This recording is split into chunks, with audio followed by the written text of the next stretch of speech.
Hello my fellow gnomes, welcome back to another video. I'm back yet again in the sandbox and I've just made this game which you can see right here.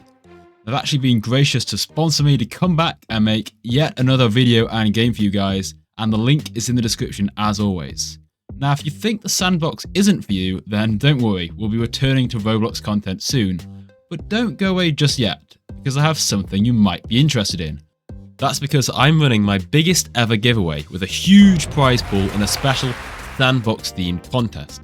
Think of it as a special limited edition game jam or gnome jam, or in this case probably a sand jam would be more appropriate, but I'll give you more info on how to join in later on in the video. But first, let's make a game. Previously I've kept using the blank theme, but there are actually quite a few to go with, so I went with desert, and this is the land that gets generated for me. I thought it might just be a completely flat sand base plate, but actually it's some terrain. Pretty cool, right?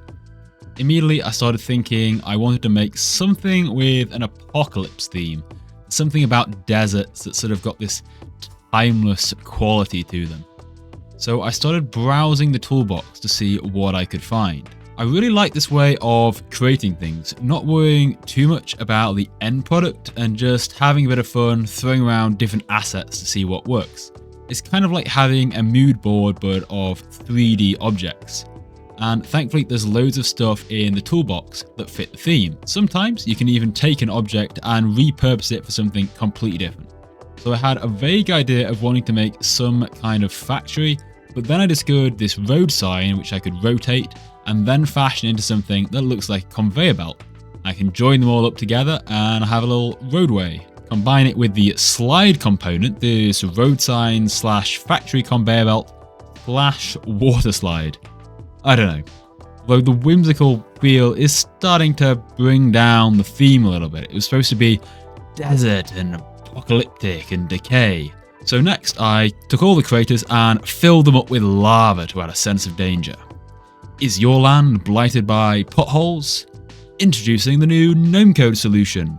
Simply fill them up with lava. Problem solved? What are we supposed to be doing again?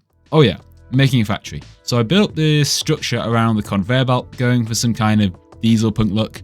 If you ever played the game Factorio, that's pretty much what I was using as my inspiration here. Now it's time to test it. Uh-oh, that's not supposed to work like that.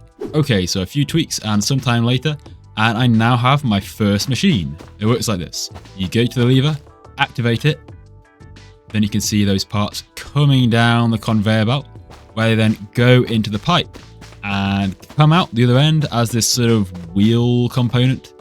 I think maybe this was originally supposed to be a shield, but we can pick this thing up and do some amazing stuff with it. Okay, so we don't have anything else yet. And I wasn't even entirely sure what I wanted to make at this point, but I did have these car models, which both have a wrecked version and a nicely finished showroom model version of the same thing. So the idea was to use the various factory machines to get different components, and then you can add them to the car, fix a thing, and hurrah! But before we can do that, I needed to actually build out the factory a bit more so I could place all the machines I wanted down. Originally, I was going to have the conveyor belt have a junction, with the player needing to then move a lever, a bit like the trolley project or something, where they move it one way if they want the component, and then another way if they just want to reject it off into lava.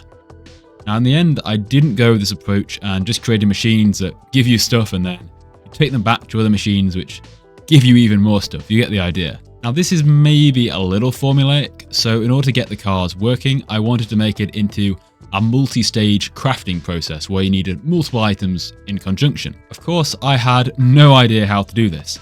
After all, there's not really a GnomeCode of the sandbox world to give me some YouTube tutorials. However, there are some really good guides on the official Sandbox channel account, along with this amazing video from a guy called Cyberdragon, who has helped me out hugely here, so much thanks to you, sir. In order to get it work, it is a little finicky, especially if you're more familiar with coding like me. Instead of just having one script and your logic all in one place, you need to use a bunch of different components all working together. Now, I've never really been a big Minecraft player, but it sort of reminds me of using redstone logic with those sprawling circuits you get. It takes a while to get it all right, lining up each counter and speaker component, but when you get it right, it is really satisfying seeing them all come together. So there we are, the game's almost done, but we just need to add on some finishing touches. To do this, we can go to Global Parameters, and if we go to the Ambience, we've actually got this lighting setting, and we can play about, let's try Desert. Just like that, we've got an entirely different environment for our world, and that really looks the part now. None of that boring blue lighting. Now this is fit for an apocalypse. Okay, let's give this thing a play. So here we go. Buff, Chad, Grandpa Gnome, he's got one mission, fix the car. Fix the cars before the factory is overrun by Reavers. Those guys lurking over there by the lava. We better keep our distance from them. So we've got our wheel assembly machine over here. And we've got, if we come all the way around here, we've got an engine assembly machine. This guy's worrying about the Reavers. Somebody needs to take care of those Reavers. And we've got a machine engine part generator. So if we click E to start generating, we can see it's going to come out of that little conveyor belt there.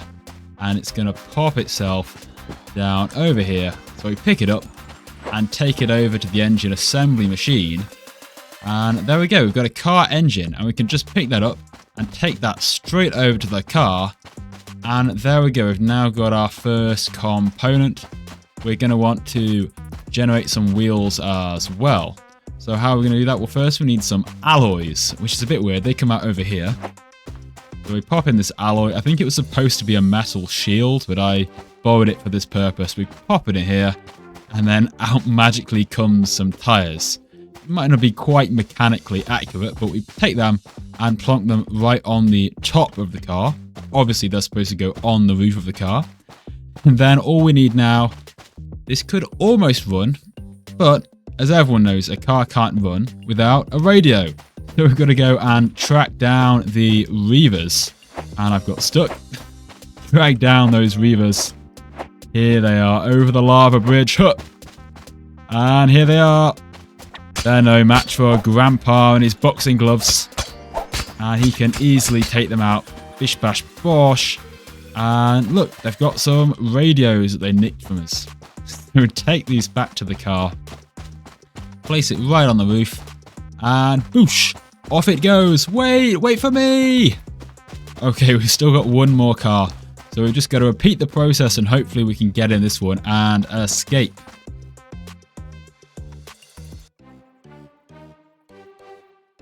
Get the engine on. Get the wheels on. You know what time it is. It's time for some tunes.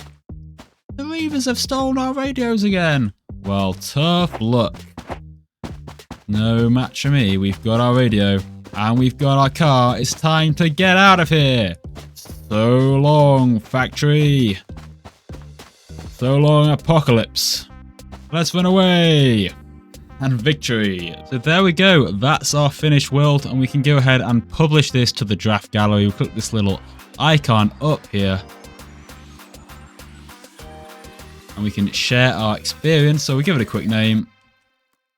And a little description. In a world torn by disaster, you stand alone as a humble mechanic.